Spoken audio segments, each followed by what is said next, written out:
Guys आज चाहिँ म लाग्दैछु पूर्वतिर। आज चाहिँ समय अलिक ढिलै भएको छ।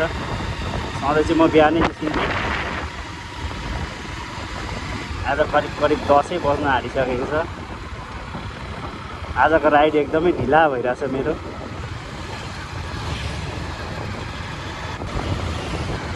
सो यो चाहिँ यताबाट भक्तपुर जाने सर्टकट बाटो हो। म त्यहीबाट जानेछु।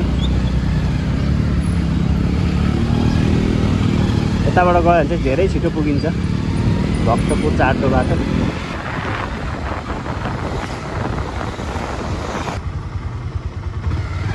सो यहाँबाट चाहिँ हामी राइट लाग्नेछौँ।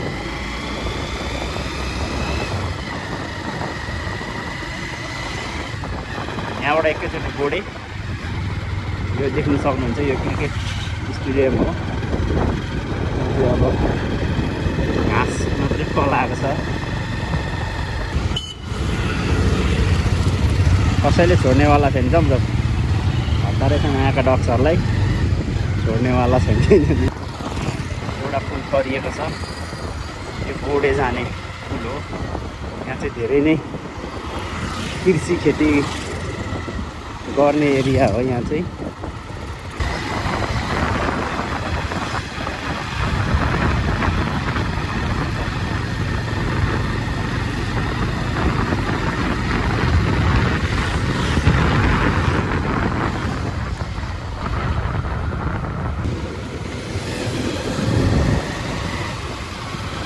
म चाहिँ अब अहिले अरनिको हाइवे बाटो सल्लाहघारी निस्किसकेँ। यहाँबाट चाहिँ बाटो ढिलो छ। के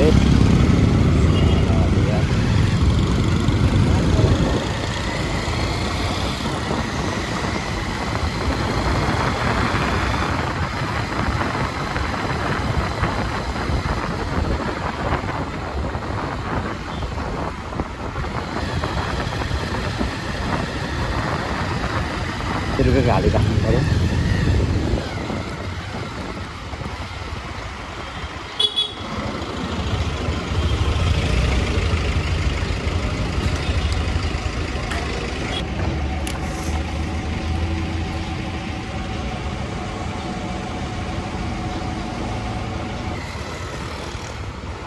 अब तेल ट्याङ्की फुल्ने भएको छ।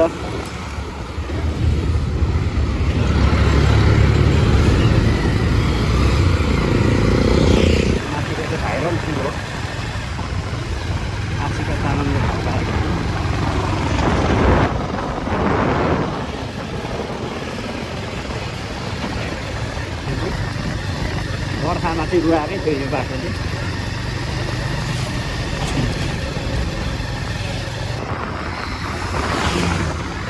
यो चाहिँ बनेपा बजार हो।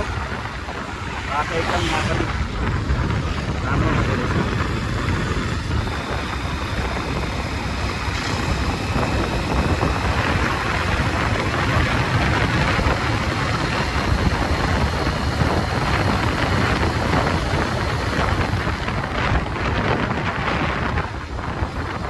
एरियाबाट चाहिँ अब आउटै भइसकेँ।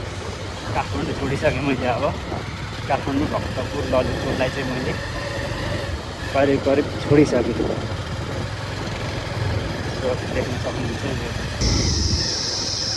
देख्न सक्नुहुन्छ एकदम होइन झ्याउकिरीको कराई अनि मेरो हिँडाइ 25को स्पिडमा हो होइन।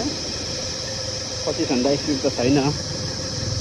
सो अब बिस्तारै हिँड्नुपर्छ। अब चाहिँ अब बाटो एकदम सानो छ। एकदम विचार गरेर हिँड्नुपर्छ। होइन भने फेरि आफ्नै पारा हुन्छ यता चाहिँ होइन।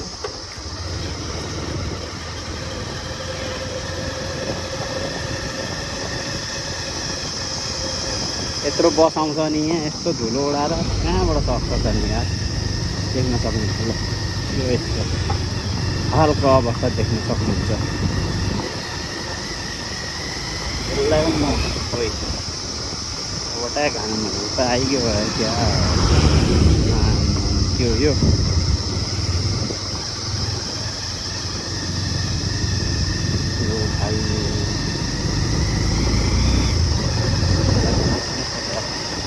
यसले पनि मलाई धुलो खुवाउँछ हेर्दा सानो छ यसले पनि धुलो चाहिँ मस्तै उडाउँछ